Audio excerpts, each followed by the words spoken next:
Quiero compartir con ustedes algunas cuestiones que hacen hoy al campo de la evaluación, de los aprendizajes, que nos hacen pensar acerca de cuáles son las preocupaciones que tenemos cotidianamente en las aulas, cuál es la agenda de temas que nos preocupa con respecto a la evaluación, dado que es una práctica muy compleja, es una práctica donde están involucrados muchos actores. Es una práctica que tiene impacto social, que tiene impacto emocional, que tiene impacto en los aprendizajes, y eso requiere mirarla desde múltiples perspectivas, desde múltiples autores, poniendo acento o focalizando en distintos aspectos que importan en las discusiones y en las investigaciones en el campo hoy. La evaluación formativa lo que pretende es contribuir a la mejora de los aprendizajes de los estudiantes. Al mismo tiempo que intenta contribuir a esta mejora, por supuesto que impacta también en la docencia. Cuando pensamos en la evaluación formativa, pensamos en qué información necesita recibir un estudiante para poder saber qué es lo que está haciendo, cómo lo está haciendo, a dónde tiene que llegar o qué estándares tiene que alcanzar y cómo va a ser para lograrlo. El trabajo, el aporte sobre estas cuestiones del proceso del aprendizaje son, diría, el foco fundamental de la evaluación formativa.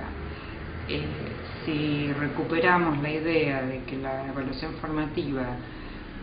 pretende formar estudiantes autónomos, estamos hablando de la contribución que esta evaluación puede hacer más allá de la escuela. Son aprendizajes que los estudiantes adquieren en el marco de la escuela, pero que les van a servir para enfrentar situaciones en su vida, en su campo profesional, en su campo laboral, en su vida cotidiana, porque se trata de que se conozcan como aprendices. Uno de los aspectos que caracteriza a la evaluación formativa es la necesidad de que los docentes comuniquen con claridad a los alumnos los objetivos, las expectativas de logro, los estándares, como una manera de que el alumno aprenda autónomamente a entender qué es lo que está haciendo, por qué y cómo lo está haciendo. Un segundo aspecto de la evaluación formativa es lo que tiene que ver con la retroalimentación o el feedback, que ocupa un lugar muy relevante porque es una de las contribuciones comprobadas en distintas investigaciones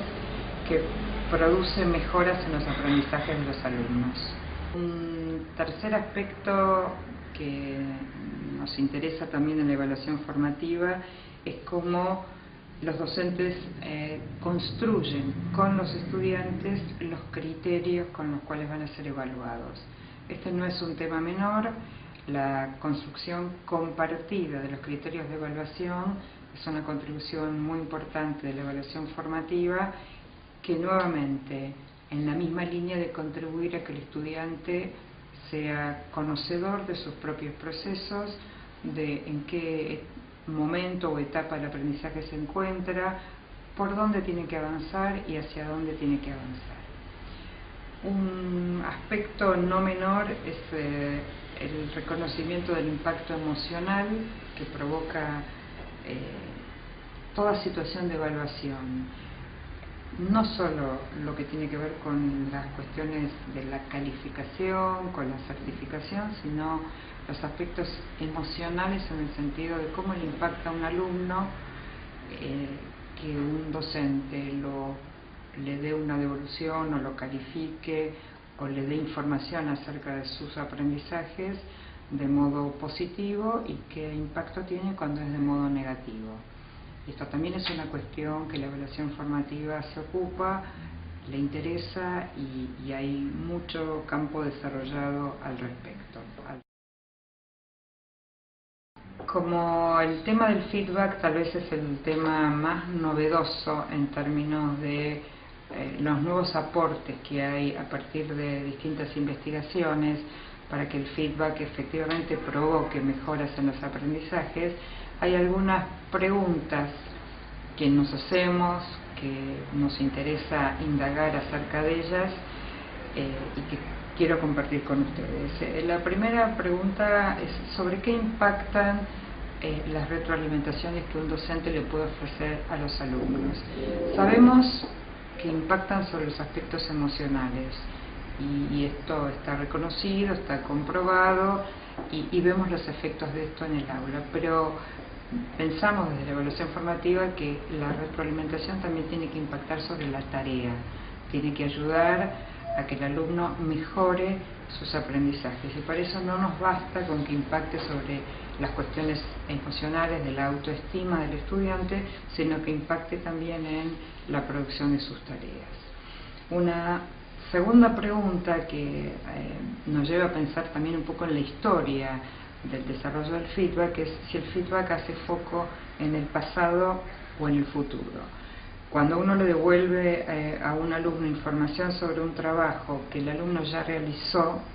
estamos mirando sobre el pasado y por supuesto uno podría pensar que el alumno debería usar esa información en una tarea futura. Pero esto no se produce automáticamente, el alumno no necesariamente recibe información de un trabajo pasado y la usa en un trabajo futuro. Eso significa que necesitamos dar una devolución que implique que el alumno utilice esa información en futuras tareas. Una tercera pregunta que nos hacemos es si el feedback, la retroalimentación que le damos a los alumnos perdura en el tiempo, o es algo que el alumno escucha del docente, lo recibe porque se lo dijo el docente, y efectivamente hace alguna corrección, alguna modificación, pero de corto aliento, porque no es algo que el alumno comprendió suficientemente bien, no entendió el sentido que tiene, y entonces la pregunta es qué periodo, cuánto dura esa información que el alumno recibe. También nos preguntamos por los modos de dar feedback. Sabemos que en la comunicación importa no solo el contenido, sino también la forma como se da la información. Entonces muchas veces impacta negativamente el feedback, no por el contenido de lo que se está diciendo, sino por el modo que el docente utiliza, el sentido de oportunidad, en qué momento se lo dice, en qué situación se lo dice, en qué contexto. Y la última cuestión que nos preguntamos es qué decisiones toma el alumno con respecto a la información que recibe. Y a veces nos es ilustrativo una analogía que muchas veces usamos, que es la analogía del paquete, ¿no? Y uno pregunta, ¿qué hace alguien cuando recibe un paquete?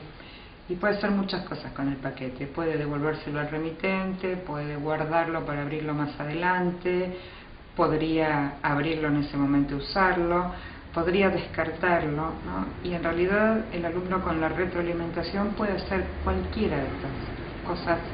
que haría con un paquete, y la intención es que